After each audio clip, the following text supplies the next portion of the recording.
Assalamualaikum warahmatullahi wabarakatuh. Halo teman AK. Pada video kali ini kita akan membahas pengaturan e-rapor dari sisi administrator sebelum nantinya digunakan oleh guru maupun wali kelas. Sebelum masuk ke pengaturan utama, ada baiknya kita memperbarui data e-rapor terlebih dahulu dengan mengambil data terbaru dari Dapodik. Caranya, klik menu ambil data Dapodik, pilih semester yang akan digunakan, lalu pilih jenis proses, kemudian klik tombol proses. Pada tutorial kali ini saya tidak melakukan proses tersebut karena data e-rapor sudah diperbarui sebelumnya. Namun jika teman-teman masih melakukan perubahan data di Dapodik, silakan lanjutkan proses ambil data hingga selesai.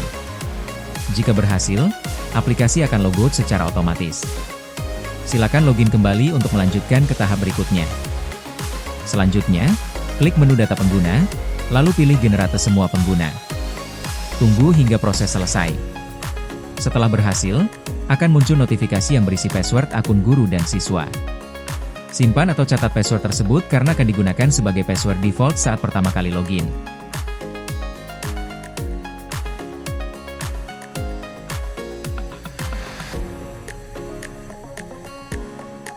Pada menu ini, teman-teman juga bisa mengelola akun pengguna dengan mengklik tombol opsi di sebelah kanan. Beberapa fitur yang tersedia diantaranya reset password, nonaktifkan pengguna, atau hapus pengguna sesuai kebutuhan.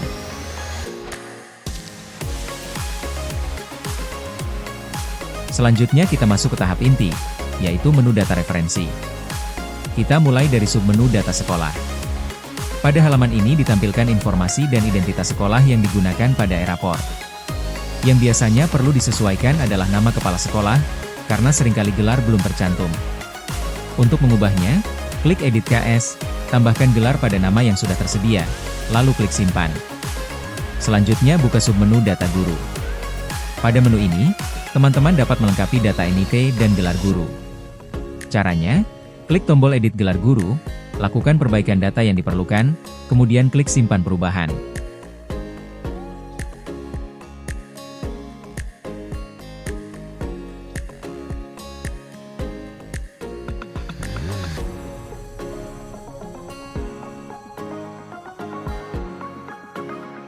Selanjutnya kita masuk ke submenu data siswa. Pada halaman ini ditampilkan data siswa secara perorangan. Di sebelah kanan tersedia tombol opsi yang dapat digunakan untuk melihat detail maupun mengedit data siswa. Menu ini biasanya diperlukan jika teman-teman akan mencetak lembar biodata siswa dari e-rapor. Perlu diketahui, meskipun alamat siswa di Dapodik sudah lengkap, pada e-rapor seringkali data alamat masih kosong. Jadi jika ingin menambahkan alamat atau data pendukung lainnya, silakan lengkapi secara manual melalui menu ini.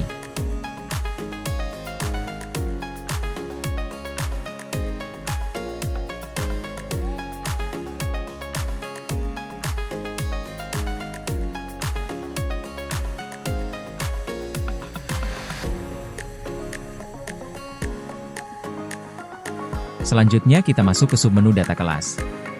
Di sini terdapat 4 kategori kelas, yaitu reguler, pilihan, ekstrakurikuler, dan lainnya.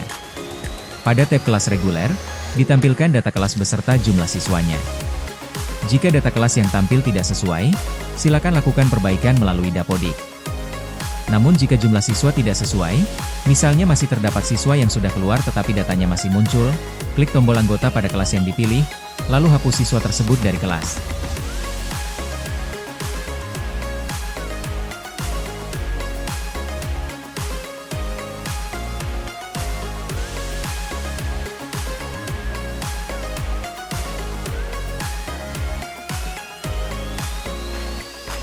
Untuk kelas pilihan, kita lewati terlebih dahulu. Selanjutnya pada kelas ekstrakurikuler, jika datanya masih kosong berarti data ekskul belum lengkap di Dapodik. Caranya, masuk ke menu rombongan belajar, lalu tambahkan data ekstrakurikuler dan simpan. Setelah itu masuk ke menu sekolah, pilih tab ekstrakurikuler, klik tambah, lalu pilih ekstrakurikuler yang sudah dibuat sebelumnya dan lengkapi data yang diperlukan. Jika sudah selesai, klik simpan.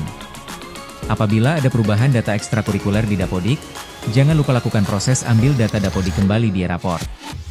Untuk kelas lainnya, kita lewati terlebih dahulu.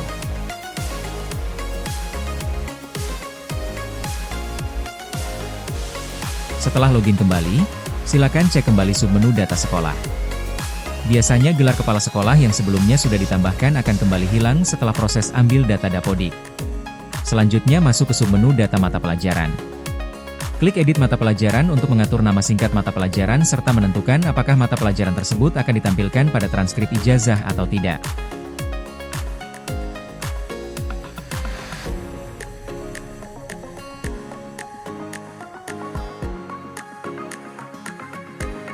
Jika sudah, klik simpan. Berikutnya masuk ke submenu data pembelajaran. Di sini ditampilkan mata pelajaran beserta guru pengampunya. Jika ada mata pelajaran yang belum sesuai, teman-teman dapat menambahkan melalui tombol tambah sub pembelajaran atau melakukan perbaikan di Dapodik. Sedangkan untuk mata pelajaran yang tidak digunakan, cukup klik ikon tong sampah untuk menghapusnya.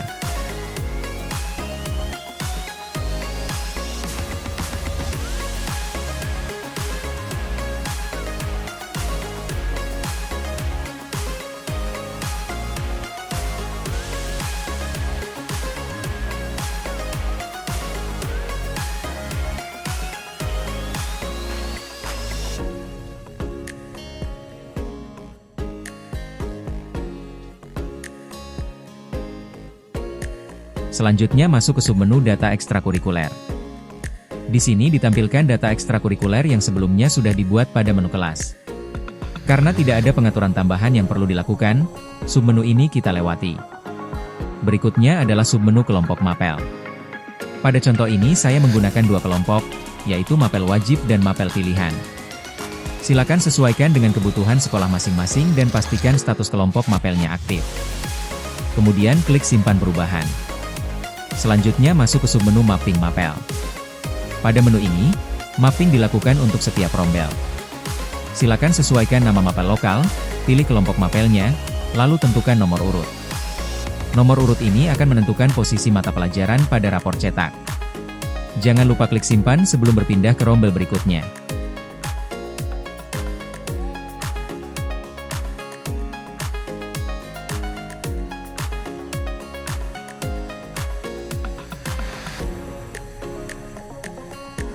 Selanjutnya masuk ke submenu logo dan TTD. Pada menu ini teman-teman dapat mengunggah logo pemerintah daerah, logo sekolah, tanda tangan kepala sekolah, stempel, kop sekolah, serta tanda tangan wali kelas.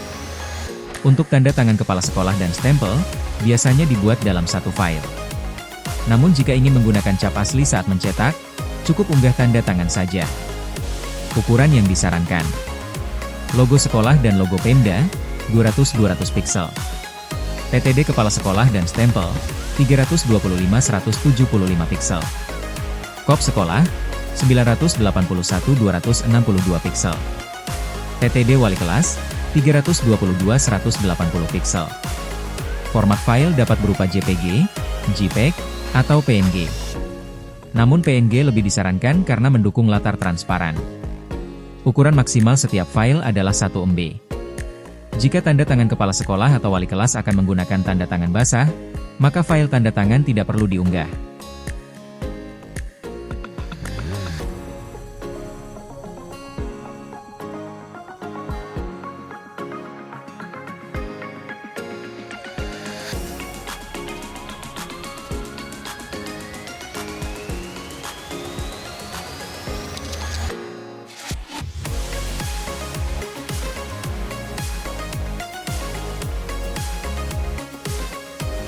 Selanjutnya masuk ke submenu tanggal rapor. Menu ini digunakan untuk mengatur tanggal yang akan tampil pada rapor. Perlu diketahui, dalam satu semester hanya dapat menggunakan satu tanggal rapor. Klik tambah tanggal, lengkapi data yang diminta, lalu klik simpan.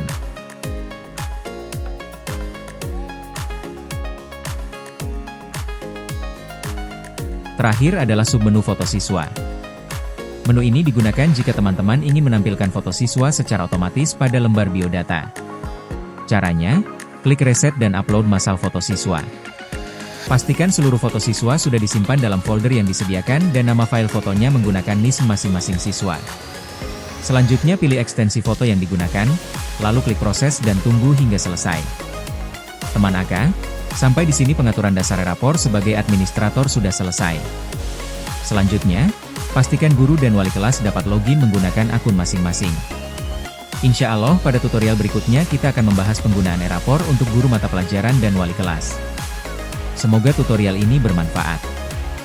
Jika ada pertanyaan atau kendala, silakan tuliskan di kolom komentar. Jangan lupa klik like, share, dan subscribe agar tidak ketinggalan tutorial terbaru lainnya. Saya Aka, pamit undur diri. Wassalamualaikum warahmatullahi wabarakatuh.